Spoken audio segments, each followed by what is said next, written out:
Si yo fuera mal pensada, A ver. estaría Sí. creyendo de por qué la insistencia de alguna manera evaluar, medir el alcance del poder de la presidenta. Te voy a contestar esa pregunta, sobre todo por el tema de Rubén Rocha. Ha salido este tema de por qué nos puede quitar a Rubén Rocha. Eso ha llevado a algunos analistas a decir es que a lo mejor no puede. Es que es curioso, justo lo que hablas de los analistas. Veo, por ejemplo, de pronto en Milenio Ahí está. que se habla de cuánto poder realmente tiene Sheinbaum en Exacto, Milenio. Jorge Cepeda. Luego, el país de pronto, la mismita pregunta, ¿cuánto poder tiene Sheinbaum?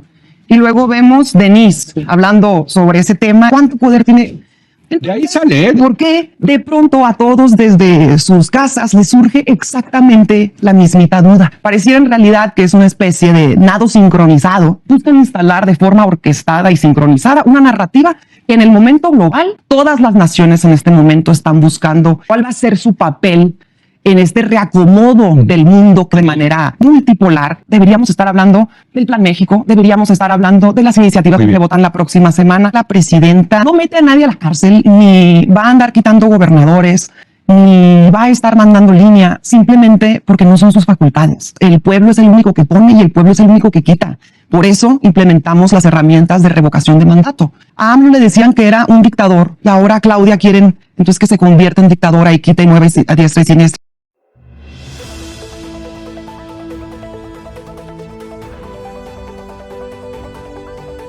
Casi ni se nota el nuevo nado sincronizado de la oposición, de algunos comentócratas y los medios de comunicación que ahora hablan del poder que tiene la presidenta, la doctora Claudia Sheinbaum Pardo.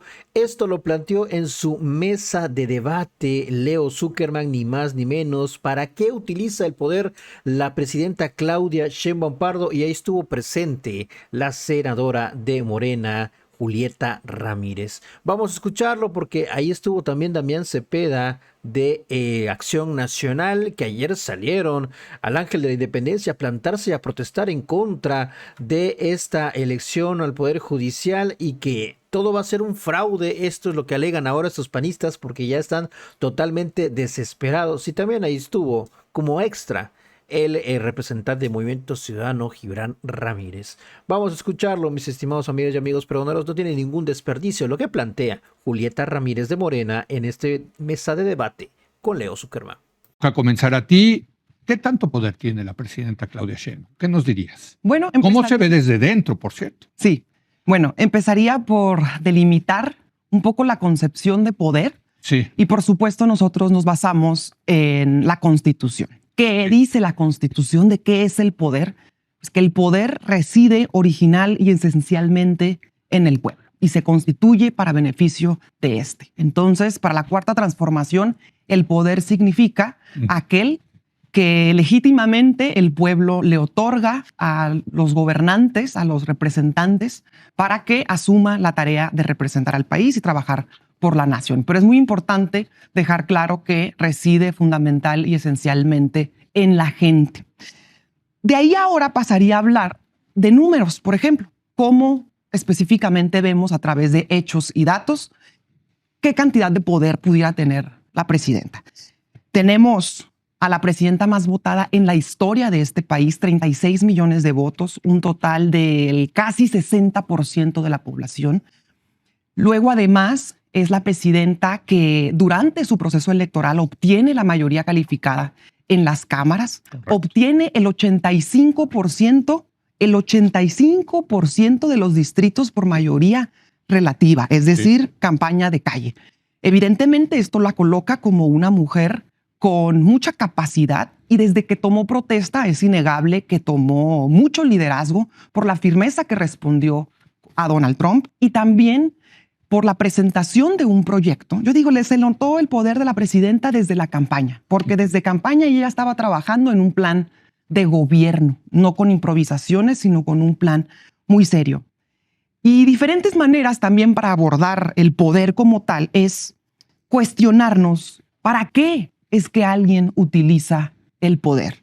¿Para qué utilizó Pero a ver, el poder? Si entiendo bien tu argumento, es la presidenta tiene mucho poder porque por la gran legitimidad que tiene. Definitivamente, tiene una enorme legitimidad que le permite hacer realidad los compromisos que hizo desde la campaña. O sea, Una sacar adelante su un agenda. proyecto de nación, por supuesto.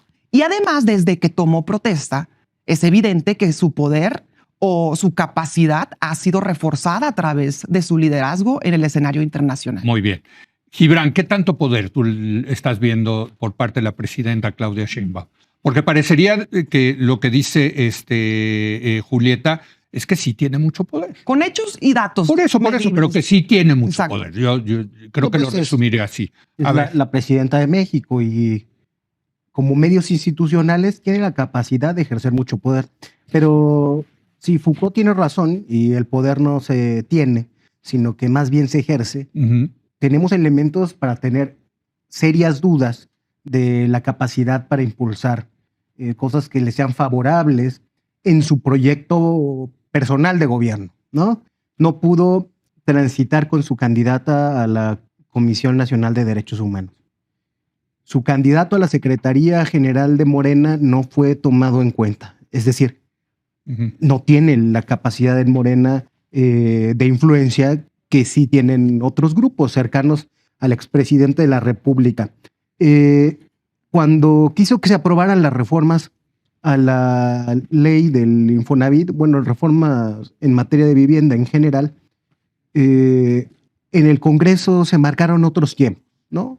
Monreal dijo, esto se va a discutir hasta el periodo ordinario siguiente, y así se hizo. Yo creo que reafirmando bien la división de poderes. Entonces, sí vemos un contraste con lo que sucedió en el gobierno anterior, y quizá también porque hay quien tiene ganas de que quien mandaba en el gobierno anterior siga mandando, porque muchos van a pedir línea, ¿no? No es solamente que... ¿Van a pedir línea a López Obrador? Sí, o a López Beltrán. A ver, ¿qué pasa en el caso de Sinaloa? Suben las presiones internas y externas para que un gobernador se vaya, porque le cuesta mucho a la presidenta de la República, y más en esta coyuntura que tenemos frente al gobierno de Donald Trump. Y lo que sucede al fin de semana siguiente a que estas presiones escalan es que en un acto nada inocente van a credencializarlo.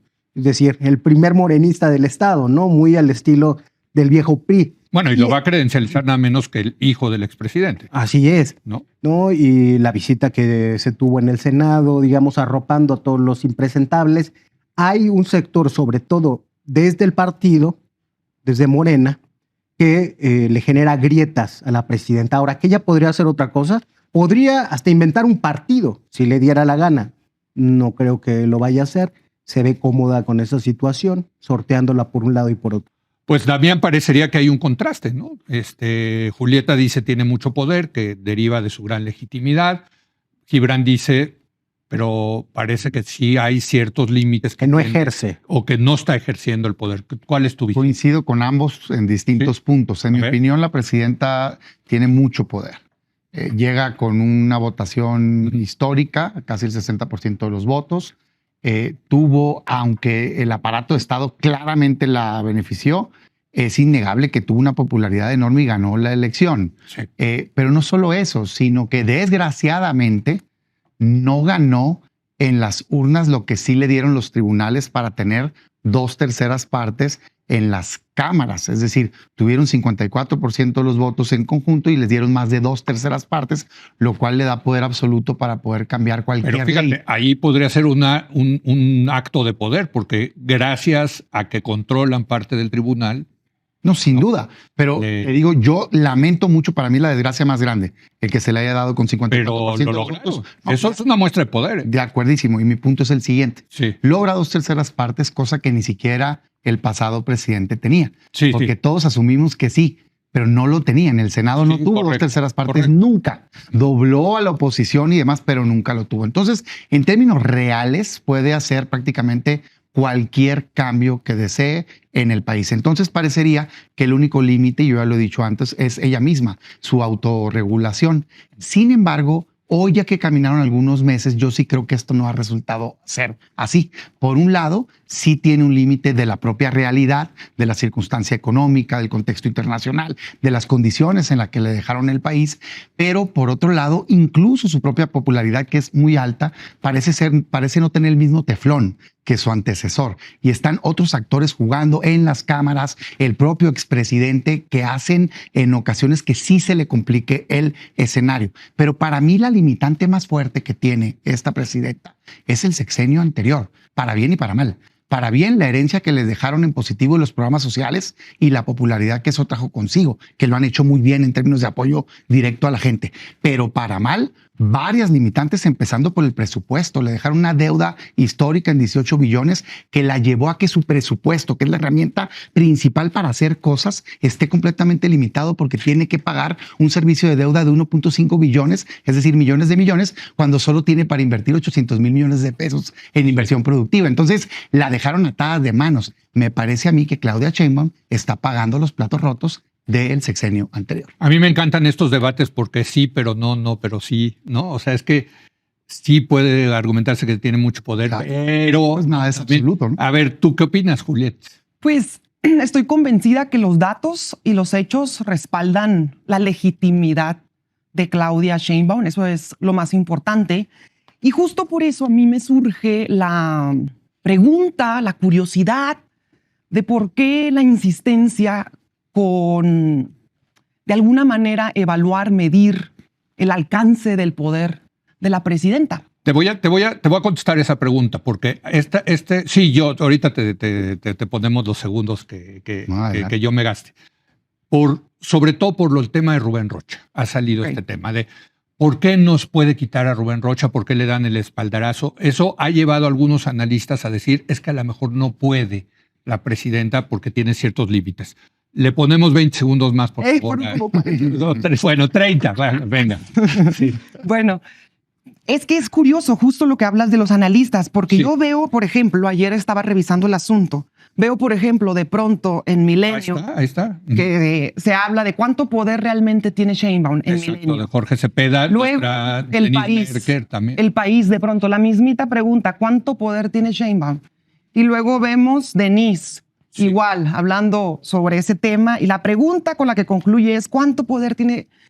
De ahí sale, de ahí sale. Si yo fuera mal pensada, A ver. estaría Celo. creyendo que por qué de pronto a todos desde sus casas les surge exactamente la mismita duda. Pero todos le echan flores estos. Revisan los artículos. Bueno, resurge, ya lo revisé ayer, pero surge exactamente la mismita duda, cosa muy casual. Pareciera en realidad que es una especie de nado sincronizado. Ujú. Me lo imagino algo así como en un búnker, unos cuantos al típico estilo de la derecha, poniéndose de acuerdo para querer instalar una peculiar narrativa que en este momento global creo que tiene cero propósito. Estamos ante la caída del imperio occidental. Estamos viendo cómo aquello que se llamaba el pacto entre Europa con Estados Unidos se acabó. Ujú. Europa está en la lona, China va a toda marcha, Trump se pone de acuerdo con Putin en que va a quedar la guerra y ahí le avisa a los europeos y ahí le llama a Zelensky para ver qué va a hacer en ese proceso. Todas las naciones en este momento están buscando cuál va a ser su papel en este reacomodo del mundo que se está reacomodando de manera multipolar, y esto nos lleva a grandes retos. Hasta Canadá, hasta la oposición canadiense cerró filas con Trudeau debido a que había amenazas trumpistas. Nosotros, cuando Trump amenazó en el gobierno de Peña Nieto, Andrés Manuel fue el primero en solicitar que se cerraran filas para defender la soberanía nacional sin que cupieran mezquindades en ese proceso. Y aquí, en México, creo que pues la derecha desocupada está intentando desviar una atención con un propósito que a mí me parece fuera de lugar, porque Rocha, o sea, todo lo quieren llevar a Rocha, y está bien, creo que es responsabilidad de todas y todos abrir el debate público. Pero ¿por qué bajo la lógica de que si la presidenta tiene o no la suficiente capacidad para enfrentar a Rocha? ¿Por qué? Porque eso le compete a la Constitución, porque la presidenta no tiene facultades para destituir a ni un solo gobernador. Sí te No pusieron tiene. los 40 segundos. Ah, bueno, y O sea, me parece Y 15 que más. son los mismos que de alguna forma salen perdiendo en este reacomodo de fuerzas al interior del país con la Cuarta Transformación, aquellos que buscan instalar de forma orquestada y sincronizada una narrativa que en el momento global deberíamos estar hablando del Plan México, deberíamos estar hablando de las iniciativas que se votan la próxima semana. Pero estamos discutiendo un tema que tiene severamente connotaciones machistas en esto. Connotaciones machistas. Mira, la verdad es que no lo veo así. Nadie ha reclamado aquí lo que Julieta ha dicho. Nadie ha dicho. Manda AMLO desde su. Yo no dije que manda. Dijiste, acaban de decir. No, lo que dijo es que estaba. Hay gente que va a pedir línea y preguntaba Leo a quién. ¿A quién? Y yo no dije que. Eso es misógino, déjame te informo. Sí, hombre. Hay gente que va a pedir línea políticamente a un lado o a otro. Pero lo que digo es que se está desviando la atención del tema. Nadie ha reclamado. Pues olviden el fantasma de AMLO. No tenga legitimidad. Nadie ha sostenido eso en esta mesa, ni en ningún otro lado. Estaríamos locos para negar que tiene legitimidad. Yo no dije eso. Tampoco alguien ha negado que tiene capacidad institucional. Estamos hablando de poder, ¿no? Y el poder es la capacidad que tiene uno, la posibilidad de hacer que el otro haga lo que uno dice, ¿no? La performatividad de la palabra. Uno lo que dice se convierte en realidad. Y esto se ha venido discutiendo estos últimos días en la opinión pública, porque así funciona la conversación pública. Alguien escribe algo y otros opinan sobre lo que esa persona escribió. Pues yo no sé si se reúnen en búnkeres y tú sí estabas en el búnker y por eso No, yo no voy a búnkeres. No. Por cierto, déjame, te interrumpo ahí y le pones también los segundos a... A mí lo que me parece interesante es que estábamos hablando de cuánto poder se había acumulado en el Ejecutivo, de que ya no había democracia en México, y de repente sale la idea contraria de que resulta que el Ejecutivo Federal tampoco tiene tanto poder. O sea, me parece una discusión interesante, ¿no? Es muy interesante. A ver, va. Te decía, si el poder se tiene, Sheinbaum tiene mucho poder, porque tiene la capacidad de meter a la cárcel al que ella quiera y ejercer institucionalmente sobre los tres poderes en este momento. Ella ha decidido no hacerlo. Y en ese camino, esa decisión de ejercer el poder hasta esos ciertos límites es autoimpuesta por lo que sea, porque pertenece a un proyecto político que tiene diferentes liderazgos, porque le alteraría la estabilidad en algunas regiones del país, por lo que ella haya decidido, el poder no se ha ejercido hasta entonces y se han generado ciertos equilibrios que el gobierno del presidente López Obrador no tenía, ¿no? Que tienen las capacidades y esa centralización que se ha venido propiciando desde hace años, pues los tiene ahí a la mano. Y otro tema que creo que está ligado a este también es el de las capacidades estatales. Siempre pensamos en la presidencia de la República como esa presidencia del siglo XX, pero ahora, aunque un presidente tenga mucho poder institucional, la verdad es que tiene cada vez menos medios para hacer que su voluntad se convierta en realidad en el territorio. Y creo que ese ha sido parte del problema con Sinaloa y con Rocha, esa bomba que no deja de estallar. Damián Cepeda. A ver, para mí claramente la responsable del Ejecutivo es Claudia Sheinbaum. Sí, ahí sí, si ella decide compartir su cargo es cosa de ella, pero la historia la va a juzgar a ella. Por estos 6 años a ella la eligieron y tiene que dar resultados. Nada más que no se puede reclamar que se le ligue al pasado si ella prácticamente todos los días insiste en ligarse. Desde su discurso de toma de protesta se llevó más de la mitad del discurso hablando del humanismo mexicano y de lo grandioso que había sido el expresidente López Obrador. Entonces, si no partes de un diagnóstico correcto, pues seguramente te vas a equivocar en tu ejecución. Yo he dicho en esta mesa, creo que tiene un dilema la presidenta. Por un lado tiene su formación, su lado científico, que debería de llevarla a un gobierno orientado a resultados, que si algo está mal lo corrijo y lo cambio, ¿no? Y su otro lado que tiene una carga fuerte política que no está mal, pero que pareciera a veces estar peleado con el otro. Hoy debo decir que a unos meses de su gobierno veo claramente que ha ganado el lado político. No en todas las veces se ven destellos, pero sí, digamos, en un análisis general. Ahora déjeme explicar a qué me refiero. Tendrías que mejorar realidades de México. Es una realidad que México tiene 50 millones de mexicanos que no tienen acceso a salud. ¿Qué tienes que hacer? Corregir eso. Para corregir eso tienes que aceptar que se hizo mal. en los últimos años, pues traen un problema enorme de medicinas. Subió a 48% el gasto de bolsillo del mexicano. Si el mexicano gasta 48% su necesidad de salud, eso no era así. Es el doble del promedio de la OCDE, pero no quieres tocar al anterior, quieres decir que todo está maravilloso, no lo vas a poder corregir. Educación, 25 millones de mexicanos que tienen rezago educativo, pero no has cambiado el modelo educativo. Tienes 3 de cada 10 escuelas que tienen riesgos de infraestructura y demás. Seguridad, tienes 200,000 asesinatos, tienes un problema generado a nivel internacional que te están amenazando con aranceles porque no se ha querido combatir el crimen organizado. Parece que tú quieres cambiar la estrategia, lanzas unas iniciativas que quieren enfocarse más a desarticulación e inteligencia, pero no lo terminas de ejecutar porque resulta ser que militarizaste la guardia y el mando lo tiene Sedena. Esa es la herencia maldita que se le dejó de malos resultados y que tiene que romper con ella para poder avanzar algo positivo.